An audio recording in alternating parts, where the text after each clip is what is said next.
resolve in Nigeria, despite the fact that the Constitution stipulates that where possible, they should be concluded before a candidate is sworn in. So what are their chances of overturning the results?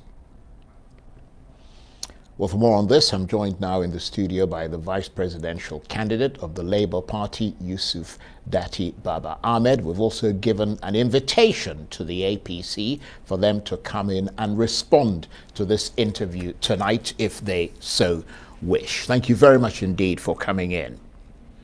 Most welcome, Charles. First of all, let's do some scene setting. Just crystallize for us the reasons you're going to court and what you want the tribunal to do.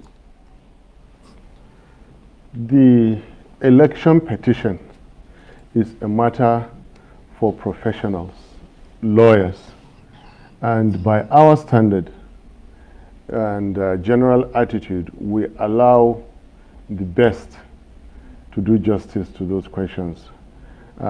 As the candidate, I would rather hold on to the constitutional matters that are also inclusive in what you just asked me now. So if you may, let me proceed to speak about Constitution. The Electoral Act, which is mainly what the lawyers are doing at the tribunal, is a process document. The Constitution is a different document in its entirety. Nations exist because they have a constitution. A constitutional breach is a big issue. It's a make or break issue. We're not just talking about losing the election. We're not talking about a constitutional breach. Where you have a constitutional breach, there is no president-elect.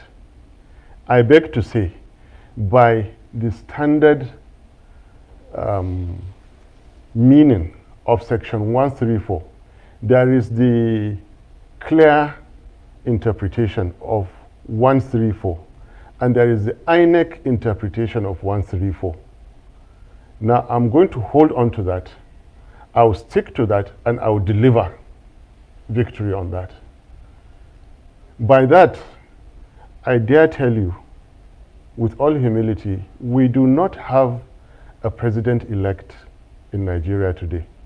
What Alhaji Tinubu is holding is a dud certificate, is a dud check. There are no funds in that account. It will bounce. You cannot swear in a president whose certificate of return assaults the Constitution, because the Constitution is the platform on which a presidency rests, and when that has been violated, it cannot sit. Mr. President, do not organize that handover. CJN, your lordship, do not swear in this man so long as that problem is not cured. Swearing in Alhaji Tinubu is as good as swearing in a military regime. They are both unconstitutional. Well, no, hold on. Yeah. This is the all-important thing now.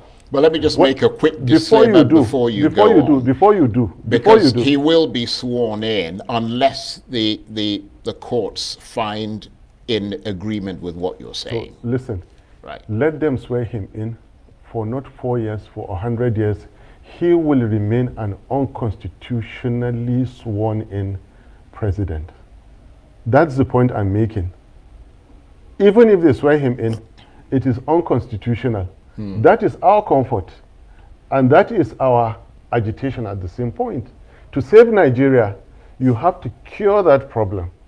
Now, being the powerful that they are, it is even better for even us, the opposition, that they go and create additional 6% votes of the FCT from thin air and claim that they are the high and powerful and add it to his votes and swear him in with the 25%. than to go and swear in a president of the Federal Republic of Nigeria without 25% in the FCT, denied by the Labour Party, us. Now, my take, when their lordships, the justices, make a ruling out of their wisdom, the common man on the street and you and I will listen to the judgment and will understand the judgment. If we can understand the judgment, then we can understand it now. Here is another take. The law is not a game for politicians to play. The Constitution is not a puzzle for candidates and their lawyers to solve. Justices, their lordships, are not in place for rich candidates to refer poor candidates to them after being bullied out in the polling units. Well, your candidate isn't poor, is he? We are, because we have not spent the kind of money they did. Right, but he certainly isn't ranked as a poor person in Nigeria. Well, anyway, that's not the issue Yeah. now. Let's come back. We're talking about the wisdom of their lordships, because ultimately that will decide the fate of Nigeria. Wisdom is intellect plus experience, but this time you're talking of higher intellect. Intelligence is comprised of 5 qualities, and I'm now going into educational psychology. I'm actually delving into philosophy. Language ability, arithmetic ability, memory, logic, and creativity. All common people, you and I, have these things. Section 134 is as plain as can be. Section 134 was not at the mercy of Mahmoud Yakubu. At the height of administrative rascality, recklessness, and official arrogance to interpret. Right. But justices of the courts interpret the Constitution. Executive officers follow instructions. right. But just for the sake of let me our finish. audience, Yes. just remind us of what Section 134 is. Section 134 says the president shall have scored, not in exact wordings, at 25% in each of at least 2/3 of the states of the federation and the Federal Capital Territory. Yeah, but that's a question of, it could not be any clearer than this. Interpretation. There is no interpretation. Well, I told you, Yeah. the Constitution is not a puzzle to be solved. The Constitution is a document simplified to be followed. Yeah, but that's one of the grounds on which you're I filing told you I am holding onto that, because right now, technically speaking, constitutionally speaking, security speaking, we do not have a president-elect by the standard definition of Section 134, but by INEC definition, they have proceeded to give a certificate of return. And I'm telling you that even if they swear in Alhaji Tinubu, it is an unconstitutional and will continue to be. Yeah, but that's just one of the grounds on which you're The rest filing of- a complaint. Charles, you're not following me. Charles, I you're not understand following what you me. mean, but let me just make Yeah. this point Yeah. just briefly, and I apologize for interrupting you. Yeah. But that point that you're holding on to Yes. has not been clearly determined by legal precedent. So we've got senior advocates of Nigeria arguing on both sides of the fence, for and against. Can I answer you? Yeah. Even those who argued against us in this case ended up helping our case, that the FCT has been adjudged to be a state. Now, if it is a state, where is the 25% of FCT? They don't have it. Because the Constitution Section 134 says in each of and the FCT. It could not be any clearer than this. Well, that is why I painstakingly Right. took, okay? I painstakingly took, ultimately when they use their wisdom to decide, they will come back to tell you what you and I will understand on an ordinary day. That ordinary day was yesterday, is today, is tomorrow. We can read Section 134, we can understand it, we can interpret it. And for God's sake, let me say once again, the Constitution is not a puzzle, it's a working document. It is the bedrock of a nation's life. But obviously it is the platform on which you swear in a president. If you violate it, use power, use anything to swear in a president, he will forever continue to be an unconstitutional president. Now, do you want to have an unconstitutional president in Nigeria? No. For the sake of democracy, I repeat, even if it means they create 6% and add to that ticket to me, this is the time for advocacy to be added to the legal proceedings. Well, I mean, if the entire world, right, like, fill the Nigerian public space. If the courts find in his favor and find against you, then the issue of constitutionality doesn't arise, does it? I mean, do you trust the legal process in Nigeria? Quite frankly, I have said it before now that now I do not. But it is no reason for us not to go. And I have given my reasons not to trust. It is very clear that you do not contest two offices at the same time. An important, exalted office like the Senate President today, contested presidency, lost to Alhaji Tinubu, and now is an elected senator. What else are you going to tell me? I repeat, the Constitution is not a puzzle. The law is not a game that politicians should play. Justices, their lordships, are not in place for rich politicians to refer smaller politicians to, so that they do what they feel they can do. Right. Now, law, not just Nigeria, law is at stake. Because when the high and mighty do what they feel like and brazenly change the meaning of clear provisions of the Constitution, law does not exist anymore. Right, but as I said, we would have to await the interpretation of the courts in order to be clear on that. But Charles, I just want to go through I need to clear something with the you. grounds on which you're actually, I mean, you've mentioned I need one to clear something with ground you. and perhaps a second one.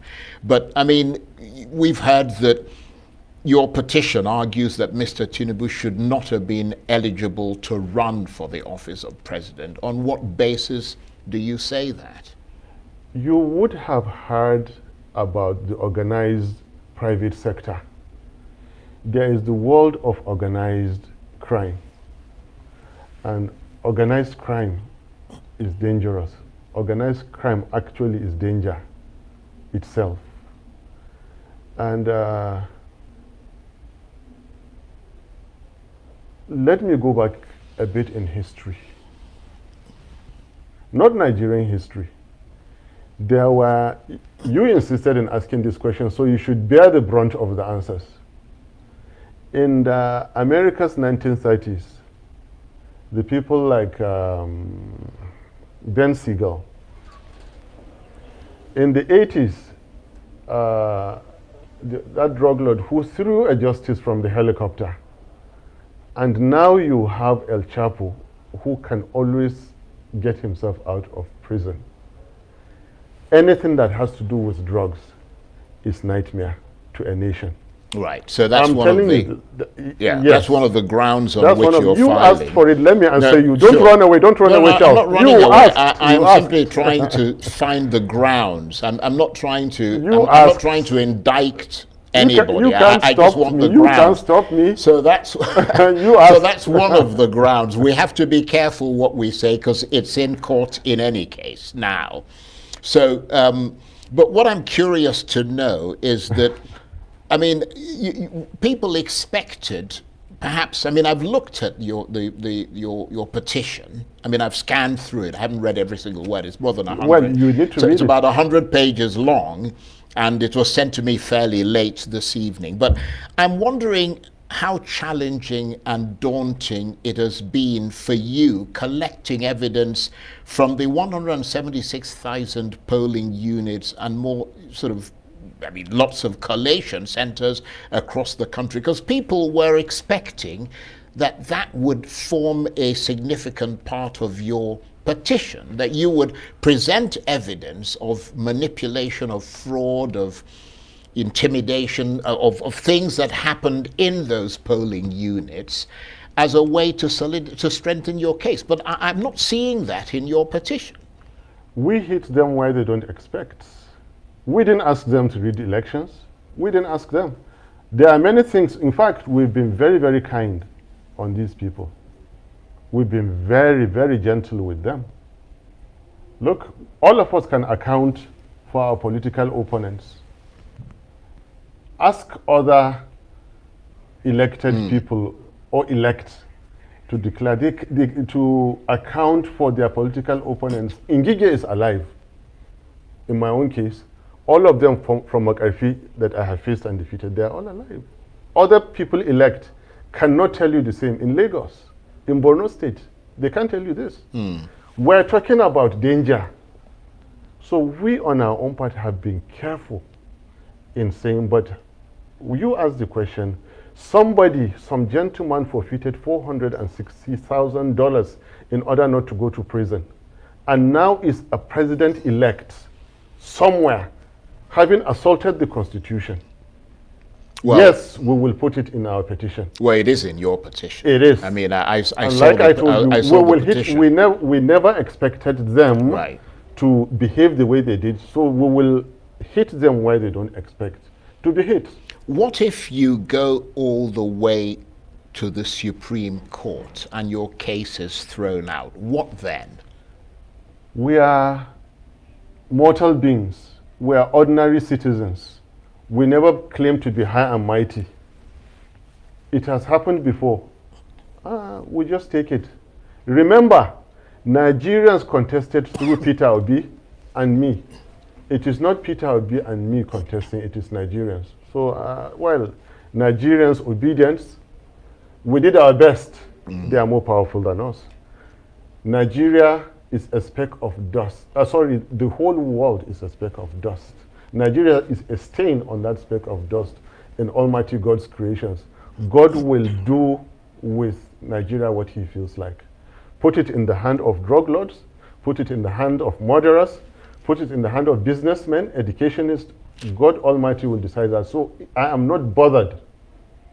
Let Supreme Court decide. What I'll continue to do is to come back to tell you that the incoming government of Alhaji Tinubu and Malam Shetima, from our own mortal understanding of Section 134, is going to be an unconstitutional government.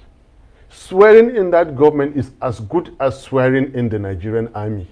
I'm not a careless talker. Before I came here, I did my research, I did my homework, I did my prayers. And I know what I'm saying, I repeat. Swearing in Alhaji Tinubu and Malam Shetima is as good as swearing in another, because they are both unconstitutional. You have assaulted, you have violated Section 134. It was not in the place of Professor Yakubu, 4 a.m.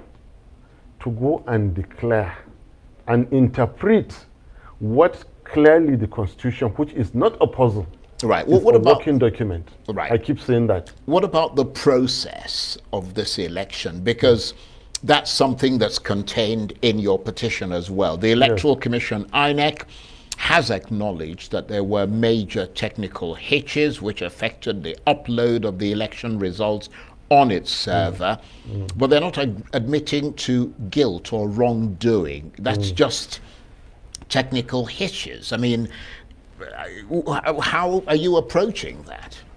I told you we do share responsibilities. And we are leaving what you're asking me to those who are exceptionally versed. Right. in The it. lawyers, basically. The lawyers. And I am taking, for example, this angle of constitutionality. And at this point, maybe I should let you know that something called the Constitutional Crisis Resolution Group may soon come up with a simple, noble principal objective of preventing the coming into effect of an unconstitutional government in Nigeria. Do you understand? We separate responsibilities. Yes, but of and course, I have taken my own. it doesn't matter whatever constitutional group does. I mean, Yes. it's up to the courts now to make a decision. When you finish listening to what this group will do, then you will understand that everything rests on the courts. Right. Because Now, everything rests on the Constitution. We're saying the same thing. I keep telling you that the entire nation is a nation because we have a constitution. Yeah, but everything... which must not be abused. No, must I not be understand that, but violated. everything rests on the interpretation of that constitution by the courts. This is where I've got you. Charles, Section 134 stands interpreted. I repeat, it stands interpreted. Well, I've seen suggestions to that effect, but I think we need a reinterpretation in the courts. Listen, go to the ends of this world and come back. The truth is the truth. The meaning of each can never change. The meaning of and can never change. Two people are sitting on this table, Charles Anyagolu and one guy from Labour Party. So you can never, ever change that. And that is why I have told you, the wisdom, which is higher intellect plus experience of their lordships, when eventually they make that ruling, which we will, I commit to accept their ruling today. Even though I don't believe in them, I and Peter will be committed to accepting their ruling. Well, you don't have a choice. I mean, if that's what they decide, and exactly. you don't have any other. That's the final. They are our decision. world. They are our world. They are our life. But listen. yeah. I've told you. By the time they decide it, you and I will understand whatever they understand. Those people who wrote the Constitution are people like you and I.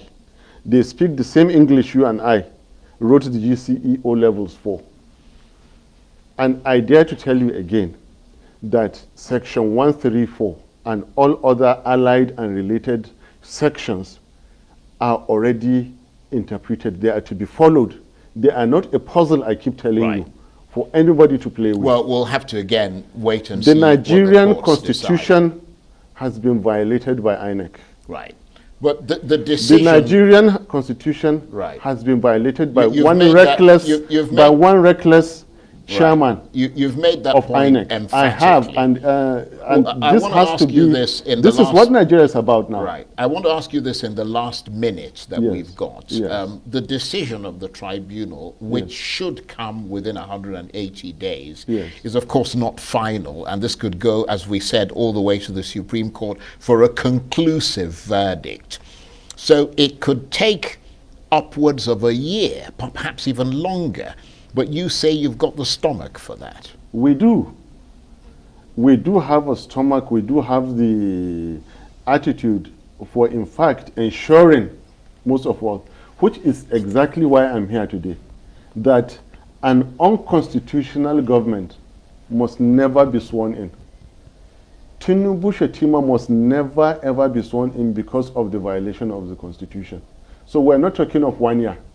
We're talking of before 29th of May. It's either they go and create 6% out of thin air, and we said, you people have the power. Go ahead and swear in. I'm happier, really, that they can rig again after the election, after the results, and add 6%. Really, I'm happier than for them to go and swear in this president who, by clear definition, clear interpretation, whatever you will call it, go and come back, Section 134 has been breached. Nigerian Constitution has been breached.